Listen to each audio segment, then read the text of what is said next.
The European Union hasn't banned Russian tourists from entering Europe. Instead, EU countries decided to suspend a visa facilitation accord with Russia, making it more difficult for Russians to get to Europe as tourists. This decision was immediately criticized in Kiev as a half measure. EU countries bordering Russia already announced they would impose additional restrictions on Russian nationals. This fierce debate inside Europe and the subsequent compromise reflect the fact that as Putin's unprovoked and brutal war with Ukraine drags on, Russians are increasingly seen as responsible for it, and they must pay the price. As Ukraine's President Vladimir Zelensky has put it, Russians should live in their own world until they change their philosophy. It's hard not to understand this approach. According to various polls, on average, 3/4 of Russians continue to support what the Kremlin calls a special military operation. Less than 20% oppose it. Putin's approval rating has also gone up since early March. From previous experience, Putin already knows that small military victories would always help him to improve his image across Russia. His approval rating skyrocketed after Russia's military invaded parts of Georgia in August 2008. In March 2014, after the annexation of Crimea, his approval jumped 20% in just 2 weeks, creating a social phenomenon that political experts came to call the Crimea consensus. And it would be a mistake to attribute this outcome exclusively to the effect of ubiquitous official propaganda, argues Alexei Levinson, an expert at the Levada Center independent pollster. Propaganda can go a very long way, but it isn't everything. It only forms and articulates the ideas that crystallize in the mass consciousness as a result of its internal factors and the influence of the external environment. These mass representations were not just formed today, and not just in the recent past. Yet support for the war across Russian society is far from universal. According to one of the latest polls, while 60% would support Putin's decision to advance on Kiev, 65% would be happy if he stopped the war and made peace with Ukraine. If anything, these findings, however self-contradictory they may seem, demonstrate that Putin's war is not massively backed by Russians. The hawkish, warmongering sector of Russian society is rather narrow. The majority finds the easiest way out is to adapt to a situation it can't affect and to shift responsibility to the government.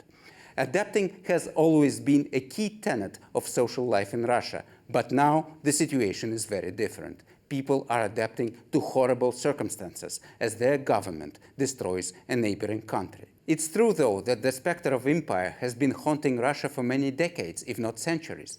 Putin did not bring this to the Russians. He rather made it a cornerstone of his own political standing. His predecessor, Boris Yeltsin, started his rule as the overthrower of the Soviet Union. In the early 90s, as his biographer Timothy Colton recalls, he was animated by a desire not to inspire Russian empire with a new life, but to instead build a civilized modern state. For Yeltsin, another point, as I see it, was determinative. He opted against the neo-USSR because he was opting for a Russian state, self-standing, governable, and capable of modernization and normalization. To put it another way, he opted for nation-building over empire-saving.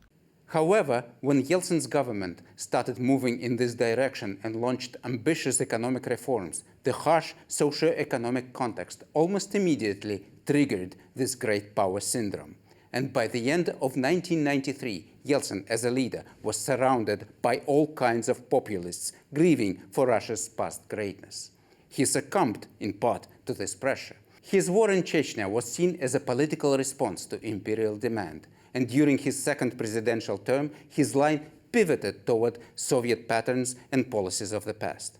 Yet he rather quickly admitted his mistakes in Chechnya, and it's impossible to imagine Yeltsin starting a major war with a neighboring country such as Ukraine. It's enough to say that in 1994 he signed the Budapest Memorandum, which guaranteed the integrity of Ukraine's borders in exchange for Kyiv giving up its nuclear arsenal. And in 1997, he signed a friendship treaty between Russia and Ukraine in which both sides committed to respecting each other's borders and territorial integrity. There is a reason why, being increasingly haunted by the nation's growing nostalgia, Yeltsin still never followed it to its logical end. Wars of conquest and aggression, fear loud opposing voices. They become ugly, disastrous, and needless when put in the spotlight by free media and political opposition.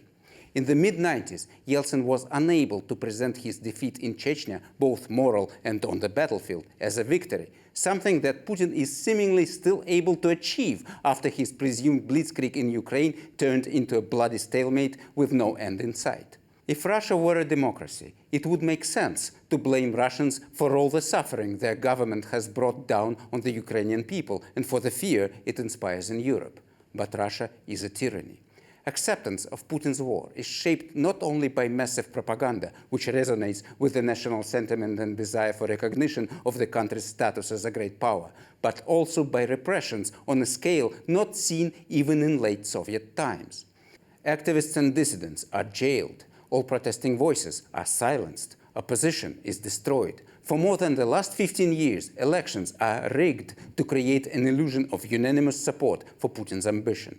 As a result, Russians know they have no real choice other than to adapt to the new reality. Great power syndrome exists in Russia. It's a dangerous social emotion. It makes bloody conflicts possible. But it's oppression, despotism, and indefinite personal rule that make them inevitable, taking a nation hostage.